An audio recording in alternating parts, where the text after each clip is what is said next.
भारताच्या राजकारणात अनेक नवीन पैलू समोर येत असतात. त्यामधूनच जनतेच्या प्रश्नांना किंवा अडीअडचणींना मार्ग मिळणार अशी एक चाहूल जनतेला मिळत असते. असंच काहीसं आता भारताच्या राजकारणात घडताना दिसत आहे. या 2-4 दिवसामध्ये आपण जर बघितलं तर कॉकरोच जनता पार्टी ही सोशल मीडियावरती ट्रेंडिंगवर आहे.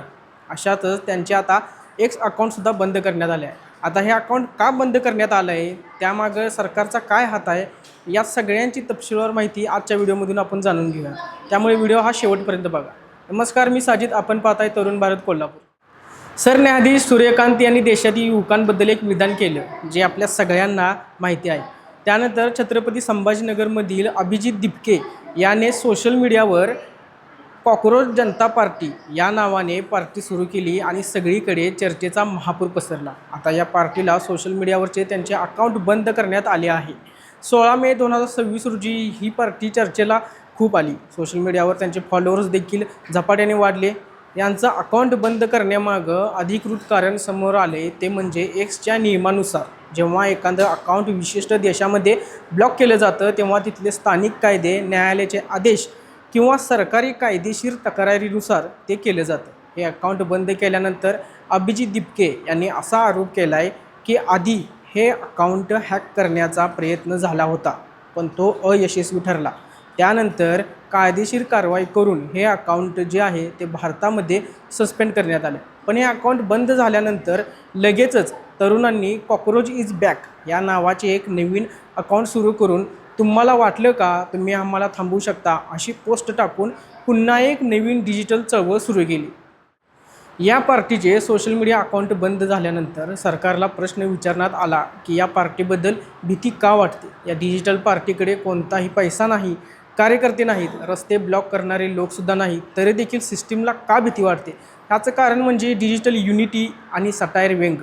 हा पक्ष थेट सत्ताधाऱ्यांवरती, त्याच्या सिस्टीमवरती उपरोधक भाषेमध्ये मीम्सद्वारे टीका करत होता. इंस्टाग्राम रील हे तरुणांमध्ये पोहोचण्याचं सर्वात प्रभावी माध्यम बनलं आहे. या पक्षाने अवघ्या 4 दिवसांमध्ये वेबसाईटवरती त्याचबरोबर एक्सवरती 2 लाखांपेक्षा अधिक जास्त सदस्यांची नोंदणी झाली आहे. ही वाढती डिजिटल ताकद प्रस्थापित राजकीय पक्षाचं गणित बिघडवणारी होती. या पक्षाचा जाहीरनामा वरवर जरी मजेशीर असला तरी देखील तो थेट यंत्रणेवरती बोट उचलतो.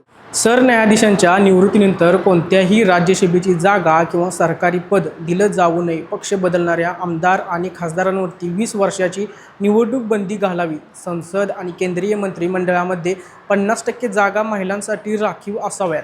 या मागण्यांमुळे देशातील प्रस्थापित राजकीय नेते, पक्ष बदलणारे राजकारणी, सिस्टीममधील VIP संस्कृती अडचणीत येण्याची दाट शक्यता निर्माण झाली आहे. लाखो तरुण या मागण्यांच्या बाजूने डिजिटल ट्रेंड करू लागले तेव्हा सिस्टीमने सुरक्षिततेचा उपाय म्हणून हे अकाउंट ब्लॉक केले. हे अकाउंट ब्लॉक झाल्यानंतर आणखीन एक चर्चा सुरू झाली ती म्हणजे या अकाउंटवरती असणारे फॉलोअर्स. या अकाउंटवरती असणारे फॉलोअर्स हे पाकिस्तान आणि बांगलादेशी असल्याचा आरोप करण्यात आला आहे. हे डिजिटल अकाउंट सुरू करून भाजपच्या विरोधात फेक नरेटिव्ह पसरवण्यासाठी केला जातो.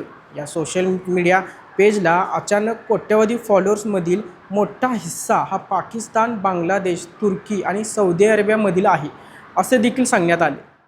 एक्सवरील युजरने असंही दावा केला आहे की CJPच्या इंस्टाग्राम फॉलोअर्सपैकी जवळपास 63 ते 80% फॉलोअर्स पाकिस्तानी आणि बांगलादेशी मधले आहेत.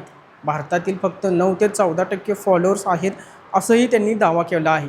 माहिती आणि तंत्रज्ञान मंत्रालयाने सोशल मीडिया प्लॅटफॉर्म्स एक्स हे अकाउंट भारतामध्ये ब्लॉक करण्याचे कायदेशीर आदेश दिले होते. हे आदेश ॲक्ट कलम 69 नुसार अंतर्गत जारी करण्यात आले, ज्याचा वापर देशाची सुरक्षा किंवा कायदा व्यवस्था धोका निर्माण झाल्यावरती केला जातो.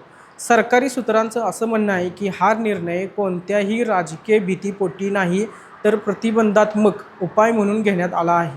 दक्षिण आशियातील म्हणजेच बांगलादेश, नेपाळ आणि श्रीलंका या देशांमधील तरुणांनी मोठ्या प्रमाणावर आंदोलन आणि डिजिटल माध्यमातून सुरू केलेली जी वेगवेगळी आंदोलने आहेत त्यामधून एक मोठी क्रांती झाली. त्यामुळे भारतात अशी परिस्थिती उद्भवू नये, देशाच्या सार्वभौमत्वाला धक्का लागू नये यासाठी ही कारवाई करण्यात आली आहे. पण या कारवाईमुळे डिजिटल आंदोलनाला आणखीनच प्रसिद्धी मिळाली आणि कॉकरोच इज बॅक या नावाचा एक नवीन अकाउंट सुरू करून सरकारला पुन्हा एकदा आव्हान दिलं गेलं. सध्या भारतातील तरुण हे बेरोजगार आणि पेपर लीकमुळे त्रस्त झाले आहेत.